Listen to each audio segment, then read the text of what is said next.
Student, इससे पिछले lecture में हम लोगों ने बात किया था आइडियल और नॉन आइडियल सॉल्यूशन के बारे में। और नॉन आइडियल सॉल्यूशन के केस में मैंने आपसे ये कहा था कि जो नॉन आइडियल सॉल्यूशन होते हैं वो दो तरह के होते हैं। ऐसे सॉल्यूशन जो पॉजिटिव डेविएशन शो करते हैं फ्रॉम राउट्स लॉ से, और ऐसे सॉल्यूशन जो निगेटिव डेविएशन शो करते हैं फ्रॉम राउट्स लॉ से। ठीक है, तो हम फर्स्ट बात करेंगे solution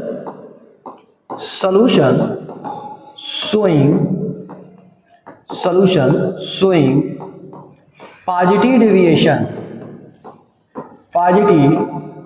deviation from Raoult's law।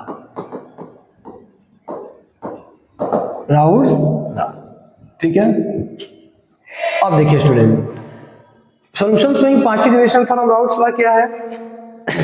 इस केस में क्या होता है कि जो कोहेसिव फोर्स होता है, ध्यान दीजिएगा, अगर हम बात करते हैं कोहेसिव फोर्स की और एडहेसिव फोर्स की, देखिए इस पूरे पॉइंट्स में आइडियल नॉन आइडियल सॉल्यूशन में सारा जो कंसेप्ट है वो फोर्स को लेकर के ही है। अगर आप फोर्स को समझ पा रहे हो तो समझिए कि आप आइडियल नॉन आइडियल सॉल्यूशन को भी समझ पा रहे हो। ठीक है, अगर हम बात करते हैं कोहेसिव फोर्स और एडहेसिव फोर्स की, कोहेसिव फोर्स और एडहेसिव फोर्स की, तो देखो स्टूडेंट, इस केस में क्या होता है कि जो कोहेसिव फोर्स होता है वो एडहेसिव फोर्स से ज्यादा हो जाता है। मतलब कि ए के बीच में जो फोर्स ऑफ अट्रैक्शन लग रहा था और बी के बीच में जो फोर्स ऑफ अट्रैक्शन लग रहा था, और उन दोनों को मिलाने के बाद जो ए और बी के बीच में जो फोर्स ऑफ अट्रैक्शन लग रहा है, तो ए और बी के बीच लगना फोर्स ऑफ अट्रैक्शन ए और बी दोनों के फोर्स ऑफ अट्रैक्शन से क्या है, कम है। ठीक है, तो मैं ये कह रहा हूं कि जो फोर्स ऑफ अट्रैक्शन ए के बीच में लग रहा है और जो फोर्स ऑफ अट्रैक्शन बी के बीच में लग रहा है, वो फोर्स ऑफ अट्रैक्शन क्या है, ए और बी के बीच में लगने वाले फोर्स ऑफ अट्रैक्शन से क्या है, कम है। ठीक है, किस केस में, solution showing positive deviation from routes law. ठीक है, उससे क्या होगा, पॉइंट नंबर 2, उससे क्या होगा, उससे ये होता है कि जब फोर्स ऑफ अट्रैक्शन पहले से कम हो जाएगा ए और बी को मिलाने के बाद, तो पार्टिकल्स का मतलब क्या हो रहा है, दूर दूर जा रहा है, दूर जाए तो वॉल्यूम क्या करेगा, बढ़ेगा। इसका मतलब ये हुआ कि अगर आपने ए का 3 लीटर लिया और सॉल्यूट बी का आपने 3 लीटर लिया, तो टोटल आपने इनिशियल कितना ले लिया 6 लीटर। तो दोनों को मिलाने के बाद आपका जो नेट वॉल्यूम आना चाहिए सॉल्यूशन का, वो कितना चाहिए, 6 लीटर। लेकिन जब आप चेक करेंगे तो आप क्या पाएंगे कि जो आपका जो फाइनल वॉल्यूम जो सॉल्यूशन का आ रहा है वो 6.1 आ रहा है या 6.12 ml आ रहा है, लीटर आ रहा है। क्लियर है, क्योंकि आपने वॉल्यूम लीटर में लिया तो सॉल्यूशन भी किस में आएगा, लीटर में ही आएगा। ठीक है, तो इस केस में क्या होता है कि जो डेल्टा भी मिक्स जो आता है वह ग्रेटर देन 0 आता है, मतलब पॉजिटिव आता है, वैल्यू पॉजिटिव, क्योंकि पॉजिटिव डेविएशन है तो वैल्यू क्या आ गई, पॉजिटिव आ गई। अच्छा, पॉइंट नंबर 3, अगर हम बात करते हैं डेल्टा एच मिक्स की, चेंज इन एंथैल्पी की, तो पार्टिकल दूर जा रहा है, पार्टिकल दूर जा, इसका मतलब क्या हुआ, कहीं ना कहीं से वो एनर्जी ले रहा है, तभी तो दूर जा रहा है पार्टिकल। तो इसका मतलब यहाँ पर डेल्टा एच मिक्स भी क्या होगा, ग्रेटर देन 0। और ये प्रोसेस कैसा होता है, एंडोथर्मिक प्रोसेस होता है। मतलब जब आप positive deviation from routes law वाला सॉल्यूशन बनाएंगे तो उस केस में एनर्जी क्या होगी, गेन होगी। ठीक है, पॉइंट नंबर 4 ये है कि अगर आप ऑब्जर्व्ड वेपर प्रेशर और कैलकुलेटेड वेपर प्रेशर को आप चेक करोगे, ठीक है, ऑब्जर्व्ड वेपर प्रेशर और कैलकुलेटेड वेपर प्रेशर को आप क्या करोगे, चेक करोगे। इसका मतलब क्या हुआ कि जो आप लैब में ले आकर के चेक करोगे ऐसे सॉल्यूशन को और जो कैलकुलेशन करके निकालोगे, तो आप क्या पाओगे, ऑब्जर्व्ड वेपर प्रेशर जो है वो कैलकुलेटेड वेपर प्रेशर से क्या आएगा, ज्यादा आएगा। जो ऑब्जर्व्ड वेपर प्रेशर होगा वो कैलकुलेटेड वेपर प्रेशर से ज्यादा आएगा। मतलब जो वेपर प्रेशर आप सॉल्यूशन निकाल रहे हो, किसके, कैसे निकालो, P0A XA plus P0B XB को ऐड करके जो आप निकाल रहे हो, ठीक है, इन दोनों को ऐड करने के बाद जो आपका कैलकुलेशन करने के बाद जो वेपर प्रेशर आएगा, वेपर प्रेशर ऑफ सॉल्यूशन जो आएगा वह क्या आएगा, ज्यादा आएगा जो आप ऑब्जर्व करोगे। क्यों ज्यादा आएगा, क्योंकि ए और बी के बीच में फोर्स अट्रैक्शन क्या कर गया, घट गया। जब फोर्स अट्रैक्शन घटा तो वेपराइज होने की टेंडेंसी क्या कर गई, बढ़ गई। और जब वेपराइज होने की टेंडेंसी बढ़ेगी, वेपर्स बढ़ेंगे, तो वेपर का क्या बढ़ेगा, प्रेशर भी तो बढ़ेगा। ठीक है, इसलिए ऑब्जर्व्ड वेपर प्रेशर जो होता है वो कैलकुलेटेड वेपर प्रेशर से क्या आता है, ज्यादा आता है। पॉइंट नंबर 5 की अगर हम बात करते हैं तो देखो स्टूडेंट, अगर हम बात करते हैं बॉइलिंग पॉइंट की, तो इस केस में क्या होता है कि जो ऑब्जर्व्ड बॉइलिंग पॉइंट होता है और जो कैलकुलेटेड बॉइलिंग पॉइंट होता है, ठीक है, ये देखा गया calculated boiling point observed boiling point से क्या आता है, ज्यादा आता है, ठीक है। क्योंकि देखो हम पिछले लेक्चर में आपको पढ़ाए हुए हैं वेपर प्रेशर के केस में, जहाँ फैक्टर्स की बात कर रहे थे, तो वहां पर मैंने पढ़ाया था कि जो बॉइलिंग पॉइंट होता है वह वेपर प्रेशर के क्या होता है, इनवर्सली प्रोपोर्शनल होता है, ठीक है। जिसका वेपर प्रेशर ज्यादा होगा उसका बॉइलिंग पॉइंट कम होगा, क्योंकि उनको बॉयल करने के टाइम कम टेम्परेचर की जरूरत पड़ेगी, आसानी से उनका जो है वेपर प्रेशर वो एटमॉस्फेरिक प्रेशर के इक्वल हो जाएगा, ठीक है। तो याद रखिएगा कि जैसे मान लीजिए आपसे मैंने कहा कि कोई दो लिक्विड ए है, कोई दो लिक्विड है ए और बी, और ए का बॉइलिंग पॉइंट क्या है 60 डिग्री सेंटीग्रेड है और बी का बॉइलिंग पॉइंट क्या है 80 डिग्री सेंटीग्रेड है, तो बताइए किस लिक्विड का वेपराइज होने का टेंडेंसी सबसे ज्यादा होगा, ए का, क्योंकि ए का बॉइलिंग पॉइंट कम है, कम टेम्परेचर में बॉयल करेंगे, जल्दी जल्दी वेपर्स बनाएंगे, ठीक है। अच्छा, पॉइंट नंबर 6 की बात करते हैं अगर हम, देखिए ये काफी इंपॉर्टेंट पॉइंट है जो कि हम आगे के लेक्चर में आपसे डिस्कस करेंगे। अभी के लिए ये ध्यान रखिए कि जो partial derivation from Raoult's law होते हैं दे शो ये क्या शो करते हैं, ये शो करते हैं मिनिमम बॉइलिंग एजियोटोप्स, क्या शो करते हैं, मिनिमम बॉइलिंग एजियोटोप्स, मतलब ये मिनिमम बॉइलिंग एजियोटोप्स बनाते हैं, ये मिनिमम बॉइलिंग एजियोटोप्स शो करते हैं। ये मिनिमम बॉइलिंग एजियोटोप्स क्या होता है, इसके बारे में हम जो है आगे के जब चैप्टर भी एक लेक्चर के बाद हम स्टार्ट करेंगे एजियोटॉपिक मिक्सचर, ठीक है, वहां पर मैं आपको बताऊंगा कि मिनिमम बॉइलिंग एजियोटोप्स और मैक्सिमम बॉइलिंग एजियोटोप्स ये होते क्या है और एजियोटॉपिक मिक्सचर होता क्या है। अभी के लिए आप इतना दिमाग बैठा लीजिए कि जो पार्शियल डेविएशन फ्रॉम राउट्स वाले जो सोल्यूशन होते हैं वह मिनिमम बॉइलिंग एजियोटोप्स का क्या करते हैं, फॉर्मेशन करते हैं। क्लियर है, ठीक है। अब हम बात करते हैं एग्जाम्पल को लेकर के, जैसे मान लीजिए कि मैंने इथेनॉल को मिला दिया किसमें, वाटर में, ठीक है, मैंने इथेनॉल को मिला दिया किसमें, ईथर में, ठीक है, मैंने इथेनॉल को किसमें मिला दिया, ईथर में, मैंने इथेनॉल या हम इसको कह सकते हैं कि ईथर ले लें, अगर हम ईथर को मैंने किसमें मिला दिया, वाटर में, ठीक है। तो ये सब कैसे सोल्यूशन होते हैं, ये सब पार्शियल डेरिवेशन वाले होते हैं, ठीक है। अगर हम यहीं पे इसके पैरेलल अगर हम डिस्कस करें स्टूडेंट, क्या ध्यान दीजिए, अगर एक तैयार हो रहा है तो आपका उसी बेसिस पर दूसरा भी हम तैयार कर सकते हैं, ठीक है। अगर हम यही बात करते हैं बी सॉल्यूशन, ऐसे solution showing negative deviation from Raoult's law,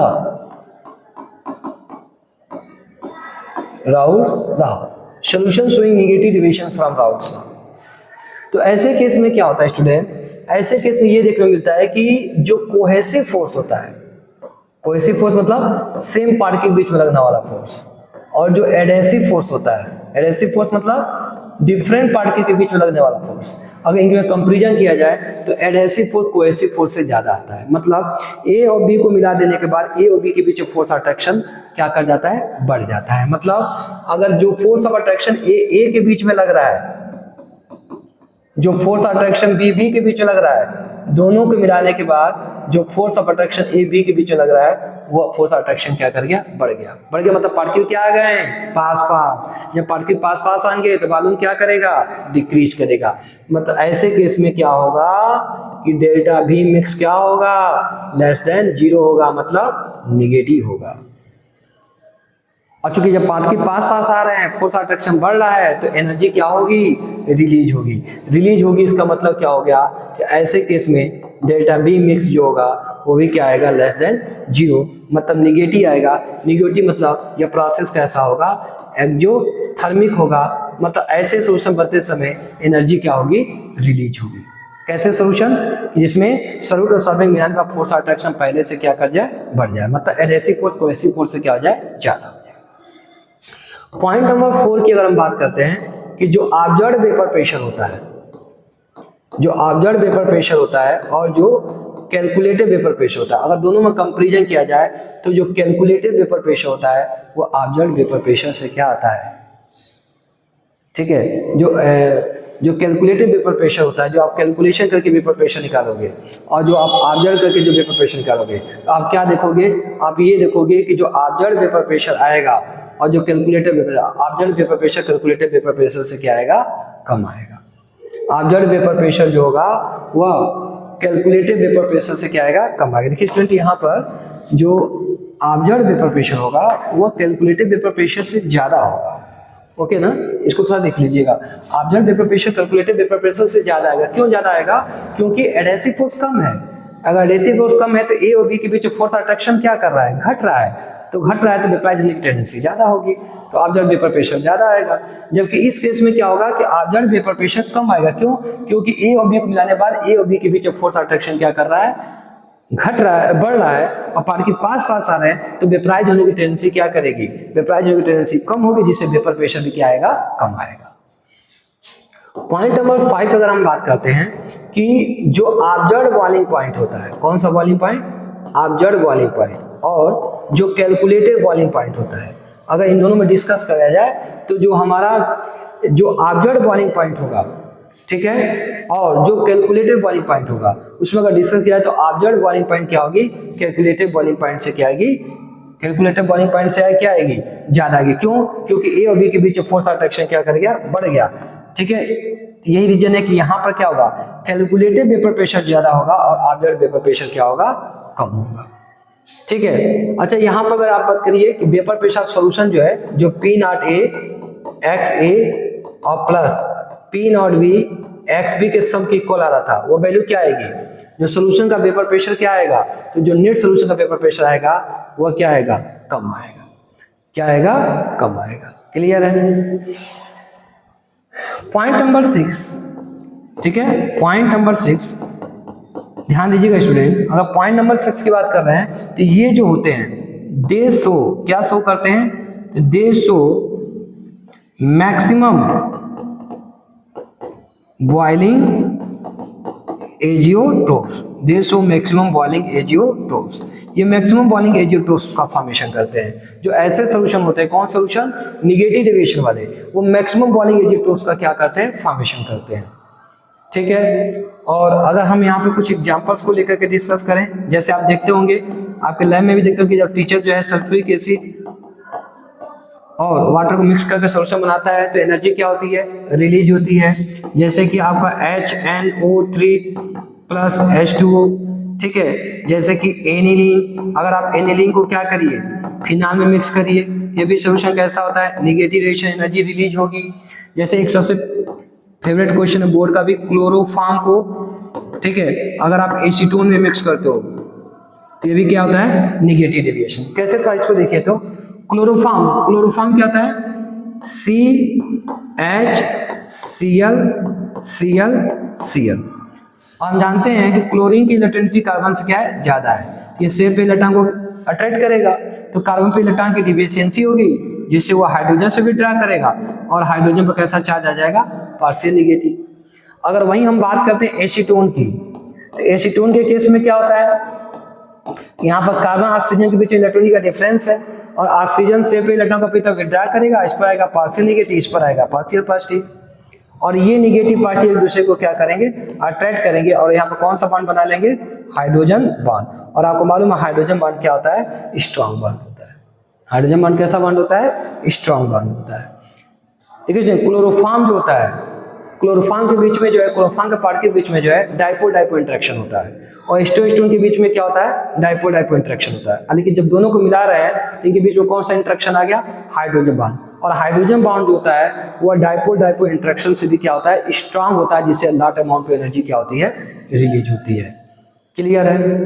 ये बात हो गई पॉजिटिव डेविएशन और निगेटिव डेविएशन के बारे में। अब इससे रिलेटेड अगर हम ग्राफ को लेकर के डिस्कस करें, ठीक है, अगर हम इससे रिलेटेड ग्राफ को लेकर के डिस्कस करें तो देखिए, अगर मैं यहाँ पर पॉजिटिव डेविएशन के लिए ग्राफ बनाऊं, ठीक है, और यहाँ पर मैं निगेटिव डेविएशन के लिए ग्राफ बनाऊं, ठीक है, यहाँ पर मैं निगेटिव डेविएशन के लिए ग्राफ बनाऊं,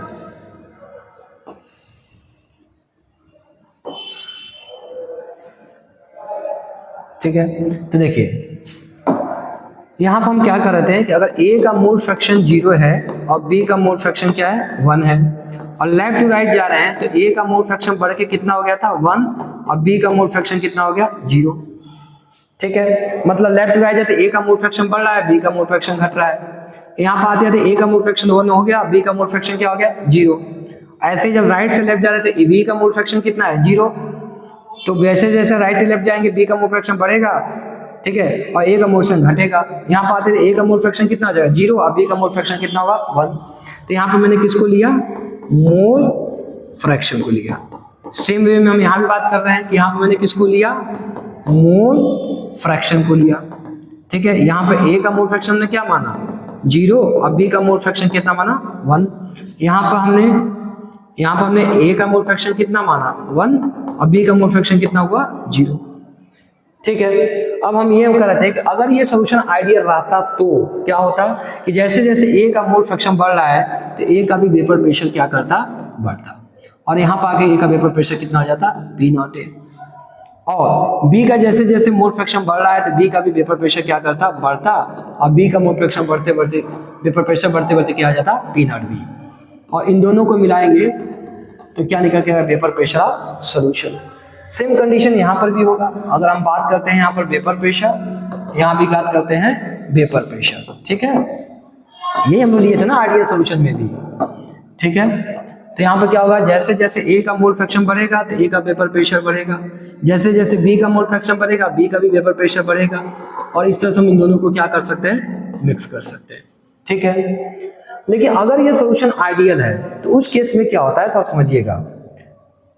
आपको ग्राफ इस टाइप से मिलेगा, मतलब सारे ग्राफ जो है वह आइडियल सोल्यूशन के जैसा मिलेगा। मतलब ये ग्राफ जैसे जैसे मोल फ्रैक्शन बढ़ेगा इसका वेपर प्रेशर भी क्या होता जाएगा बढ़ता जाएगा, क्योंकि हमारा जो सोल्यूशन बन रहा है वो नॉन आइडियल बन रहा है। ठीक है, हमारा ये मतलब या तो कोहेसिव फोर्स एडहेसिव फोर्स से ज्यादा हो जा रहा है या कोहेसिव फोर्स एडहेसिव फोर्स से क्या जा रहा है कम हो जा रहा है। तो अगर हम पॉजिटिव डिविएशन के केस में बात करते हैं तो यहाँ पर जो हमको ग्राफ मिलता है वो ग्राफ हमको ऐसे मिलता है, ये बढ़ करके मिलता है, पॉजिटिवली थोड़ा सा बढ़ करके मिलता है, सोल्यूशन का भी बढ़ करके मिलता है।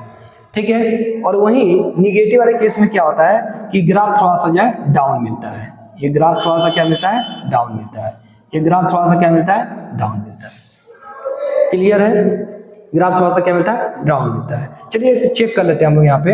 यहाँ ध्यान दीजिएगा कि अगर हम बात करते हैं, ध्यान दीजिए, अगर हम यहाँ बात करते हैं इस पॉइंट्स को लेकर थोड़ा डिस्कस किया जाए, क्या इस पॉइंट्स को लेकर थोड़ा डिस्कस किया जाए। ठीक है, चलिए इसको समझते हैं, इसका मतलब क्या है। अगर आप ध्यान दीजिए तो आपको क्या दिख रहा है कि अगर ये सोल्यूशन आइडियल होता तो यहाँ पर इस केस में जो भी कंपोजिशन था उसके लिए ए का हमारा जो वेपर प्रेशर ये मिलता, बी का ये मिलता और सोल्यूशन का हमारा ये मिलता।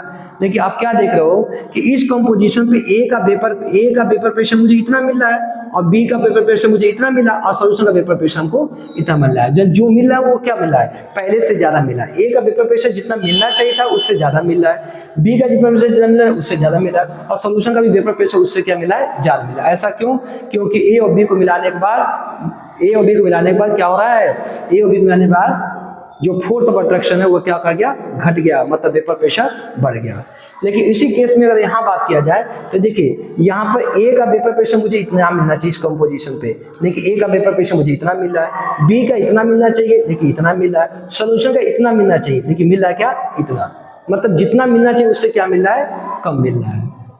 किस केस में निगेटिव डिविएशन। तो निगेटिव डिविएशन में सब कुछ जो है वह जो हमारा स्लोप होगा नीचे की तरफ होगा और यहाँ पर जो होगा वो क्या होगा सब ऊपर की तरफ होगा। ठीक है, इसके बाद से हम लोग जो डिस्कस करेंगे नेक्स्ट वो बात करेंगे एजियोट्रॉपिक मिक्सचर को लेकर के।